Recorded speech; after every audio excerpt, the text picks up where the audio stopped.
नमस्कार जय जगन्नाथ चलतु नजर पकाइबा देश विदेशर किसी गुरुत्वपूर्ण खबर उपरे जदि आपण माने आम चैनल को नुआ करि आछंती ताले भलो पाइबा स्वरूप गोटे गोटे लाइक कर दियंतु पाखर आसुथिबा बेल आइकन उपरे क्लिक कर दियंतु जहा द्वारा सर्वप्रथमे आम वीडियो पाई परिबे। प्रथम खबर सरी सरी आसुची कार्तिक पाखैलाणी पंचुक श्रीक्षेत्र को छुटुची भक्तों स्व महाप्रभु दर्शन पाई विपुल भक्त समागम जोगु जंत्रणा देउची दर्शन व्यवस्था भक्त चारिद्वार दे श्रीमंदिर को प्रवेश करुले घंटा घंटा धाड़ी रे ठेलाफेला जो जंत्रणा भोगुंट। यही परिप्रेक्षी में पंचुक भक्तों आगमन वृद्धि को दृष्टि रखी निर्मित होउची अस्थायी सेट चारिथाकिया ब्यारिकेड सह छाई पाई यह कपड़े आच्छादित कर।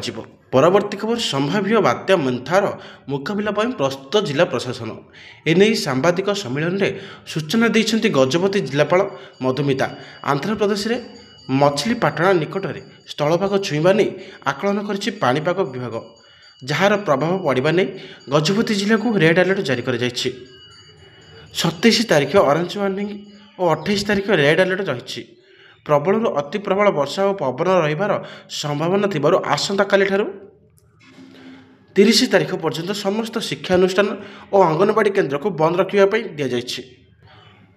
परवर्ती खबर कृषक मानक पई आसिला बड़ खबर केंद्र सरकार द्वारा कृषकों को आर्थिक सहायता पाई लागू प्रधानमंत्री किसान सम्मान योजना पीएम किसान योजनार 21तम किस्ती जल्दी ही कृषकों अकाउंट को जीव।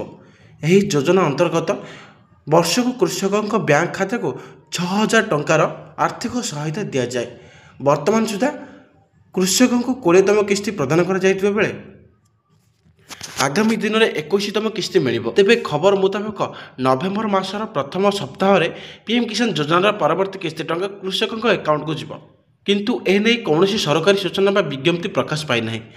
गत अगस्ट 2 तारिख में पीएम किसान 20तम किस्ती प्रदान कर जाइतिला।